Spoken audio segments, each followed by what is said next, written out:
안녕하세요 여러분, 반갑습니다. 아라쌤입니다. 우리가 지난 시간까지 너무나 어려운 내용을 공부했죠. 바로 비열, 열량. 오늘부터는요 2시간에 걸쳐서 열팽창에 대해서 공부하도록 할 텐데요. 오늘의 학습 목표 바로 확인해 볼게요. 오늘의 학습 목표입니다. 물질에 따라 열팽창이 다름을 설명할 수 있다. 우리 물질의 종류에는 고체, 액체, 기체가 있잖아요. 이 중에서도 고체랑 액체의 열팽창에 대해서 오늘 먼저 공부를 하고, 다음 시간에는 이어서 이러한 열팽창이 우리 생활 속에서 어떻게 적용되고 활용되고 있는지에 대해 공부해 보도록 하겠습니다. 그럼 지금 바로 수업 시작할게요. 자, 물체의 온도가 높아지면 부피가 어떻게 달라지는지 플래시를 통해서 먼저 확인해 볼게요. 고체의 열팽창 먼저 보겠습니다. 온도가 낮을 때는요, 이 철이죠. 우리가 이 철기를 말하고 있는데요. 이 철을 구성하고 있는 입자들이 이렇게 제자리에서 진동하고 있는 것을 볼 수가 있어요. 그다음에 요 틈이 살짝 비어져 있는 거 볼 수 있죠. 얘가 온도가 상승했을 때 어떻게 변하는지 우리 친구들 한번 보세요. 이때 온도가 상승하게 되면 이렇게 입자들, 진동하고 있던 입자들의 운동이 더 활발해지게 되면서 길이, 부피가 팽창하게 됩니다. 그러면서 어떻게 돼요? 이 사이의 틈이 좁아진 거를 확인할 수가 있죠. 다시 한번 비교해 보면 온도가 낮을 때의 틈과 온도가 높을 때의 틈을 보세요. 이렇게 고체의 온도가 높아지면 고체는 길이 또는 부피가 증가하는 열팽창을 하기 때문에, 그래서 이 사이의 틈을 이렇게 비워주게 되는 겁니다. 자, 그러면 이번에는 액체의 열팽창 한번 보도록 할게요. 액체. 물인데요. 액체의 경우에는 고체보다는 좀 더 유동적이게 운동을 하고 있죠. 이때 온도를 상승시키게 되면은 이러한 물을 구성하고 있는 입자 운동이 더 활발해지게 되면서 이렇게 부피가 팽창하는 것을 볼 수가 있어요. 물을 구성하는 입자의 운동이 활발해져서 입자가 차지하는 부피가 커지기 때문에 물의 부피가 팽창하게 되는 겁니다. 자, 이렇게 우리가 플래시 통해서 살펴보았던 고체, 액체의 열팽창 계속해서 정리해 볼게요. 자, 열팽창입니다. 이렇게 물질을요 가열을 하게 되면 온도가 어떻게 돼요? 그렇죠. 온도가 상승하게 되겠죠. 높아짐. 그러면서 입자 운동이 활발해지게 돼요. 그렇죠? 활발해짐. 자, 이렇게 입자 운동이 활발해지게 되면 입자 사이의 거리는 어떻게 되나요, 여러분? 그렇죠. 멀어지게 됩니다. 이 멀어지게 되기 때문에 길이가 증가하게 되고, 그 다음에 길이를 3번 곱한 것이 부피이잖아요. 길이, 부피 모두 다 증가하게 되는 거예요. 이것을 우리가 열팽창이라고 이야기를 합니다.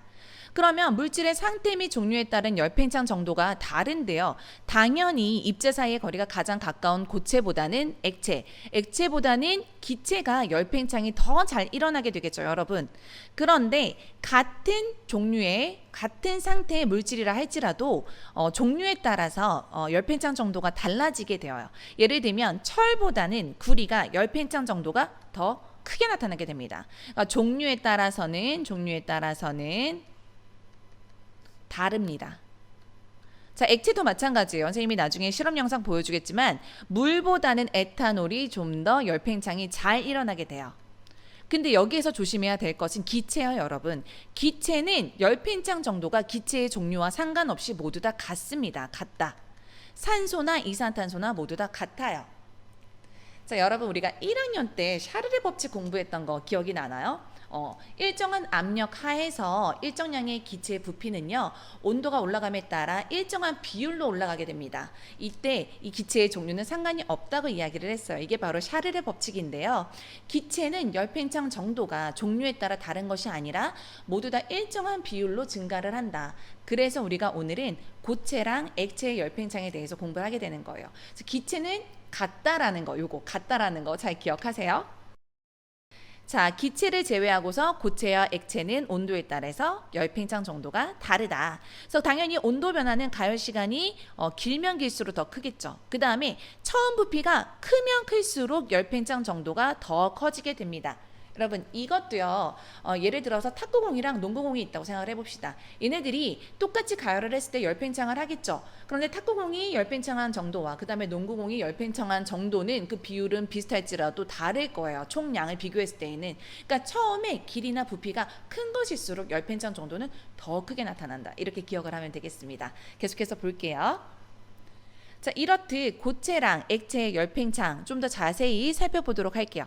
구멍 뚫린 원형 금속판의 열팽창이에요. 자, 이렇게 가운데 구멍이 뚫렸죠. 얘를 가열을 했을 때 전체적으로는 팽창된 걸 볼 수 있는데 구멍의 크기는 어떻게 될까요, 여러분? 구멍 주변을 이루고 있는 입자를 이렇게 선생님이 그려볼게요. 몇 개만. 자, 그러면 얘도 가열을 하게 되면 이 사이의 거리가 멀어지게 되겠죠, 여러분. 그러면 이 구멍을 이렇게 연결하게 되면 구멍 크기도 어떻게 된 걸 확인할 수가 있어요. 그렇죠. 이렇게 팽창한 것을 볼 수가 있습니다. 구멍 뚫린 원형 금속 바늘 열팽창은 겉에뿐만이 아니라 안에 구멍의 크기도 커진다. 이렇게 생각을 하면 되고요. 그다음에 2번은요. 좀 자주 나오는 예인데 금속 공을 고리에 통과시키는 방법이에요. 이렇게 공을요. 고리에다 통과시키는 겁니다. 두 가지 방법을 생각해 볼 수가 있는데요. 지금은 통과가 안 되는 거예요. 첫 번째는 금속 공을 냉각시키는 거예요. 그러면 얘네들의 입자가 수축하겠죠. 그쵸? 그러면서 크기가 작아질 거예요. 그래서 고리를 통과시키는 방법 하나가 있고요. 그다음에 두 번째는 금속 고리를 가열을 시켜요. 그러면 이 고리 자체가 커지겠죠. 그렇죠. 팽창하겠죠. 그러면서 공을 통과시키는 방법. 자, 이거 많이 나오는 예니까 이 두 가지 방법 모두 다 기억을 하고 있고요. 그 다음에 세 번째는 금속 막대의 열팽창입니다.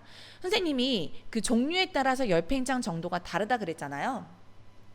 자, 바로 지금 그림에서 보이는 그 실험 도구가 바로 이 도구입니다, 여러분. 여기 보면은요, 세 가지 종류의 금속이 있는데 알루미늄, 구리, 그 다음에 철이에요. 그래서 얘네들이 여기서 알코올 램프에 가열을 해주게 되면 이 금속이 팽창하게 되겠죠. 팽창하게 되면서 얘랑 연결되어 있는 얘네들이 이렇게 눈금이 돌아가는 거 확인할 수가 있어요. 자, 그랬을 때 그 결과가 어떻게 되냐면요, 알루미늄, 구리, 그 다음에 철 순으로 금속 팽창이 줄어들게 됩니다. 이 부분 정리해 볼게요.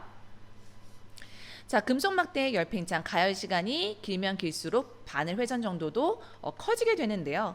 금속 막대의 종류에 따라서 바늘의 회전 정도가 다르고 그 다음에 열팽창 정도도 다르게 됩니다. 자, 선생님이 가지고 있는 실험 도구의 경우에는 알루미늄, 그리고 구리, 철, 세 개의 금속인데요. 알루미늄이 가장 열팽창이 많이 일어나게 되고요. 그만큼 눈금이 많이 밀려나게 되겠죠. 그 다음에 구리, 철 순이에요. 이것까지 우리 친구들이 잘 기억하면 좋을 것 같아요. 그럼 이번에는 액체의 열팽창 한번 보도록 할게요. 자, A, B, C 다른 액체들이 담겨져 있고 그 다음에 뜨거운 물을 이렇게 부었습니다. 그러면요, 온도는 항상 고온에서 저온으로 이동한다 그랬죠. 뜨거운 물에서 플라스크 쪽으로, 이 붕붕 플라스크 쪽으로 열이 이동하게 될 거예요. 당연히 액체의 종류에 따라서 열팽창 정도는 다르게 나타나게 됩니다. 일정 시간이 지나고 나서 A, B, C의 둥근 플라스크 안에 액체의 부피를 확인해 보니까 A는 이만큼, B는 이만큼, C는 이만큼 팽창이 돼 있는 거예요. 누가 가장 열팽창 정도가 커요? 그렇죠. A보다는 B, B보다는 C가 훨씬 열팽창 정도가 크고요. 그다음에 열의 이동, 이거는 어디서 어디로? 그죠? 뜨거운 물에서 플라스크 쪽으로 이동하게 됩니다. 그러면 충분한 시간이 흐른 뒤에는 이렇게 열의 이동이 되면서 결국에는 열 평형 상태에 도달하게 될 거예요. 그렇죠. 우리 앞에서 열평형 공부했죠, 여러분? 그러면 새 플라스크의 액체의 온도는 어떻게 될까요, 여러분? 열평형 상태, 그렇죠. A, B, C는 모두 다 온도가 같습니다. 뿐만 아니라 액체의 온도 변화도 A, B, C가 같아요. 왜냐하면 맨 처음에 온도, 그 다음에 나중에 열평형 상태의 온도 모두 같기 때문입니다. 그래서 요거는 2번, 3번 우리 친구들이 헷갈릴 수 있는 부분이기 때문에 잘 기억을 하세요. 그러면 액체의 열팽창 중에서 물과 에탄올의 열팽창만 우리가 실험 영상 통해서 확인해 보겠습니다. 자, 액체의 부피 변화 확인하기예요. 삼각 플라스크와 수조, 에탄올, 물 등을 이렇게 준비를 했습니다. 에탄올과 물을 각각 삼각 플라스크에 가득 채웠어요. 에탄올을 우리가 색깔을 비교하기 위해서 둘 다 투명하잖아요. 그래서 이렇게 빨간색으로 식용 색소를 넣었고 그 다음에 물은 파란색 색소를 넣어 주었습니다. 같은 양이지요. 그런 다음에 이 삼각 플라스크의 입구를 유리관에 꽂은 고무마개로 각각 막는 거예요.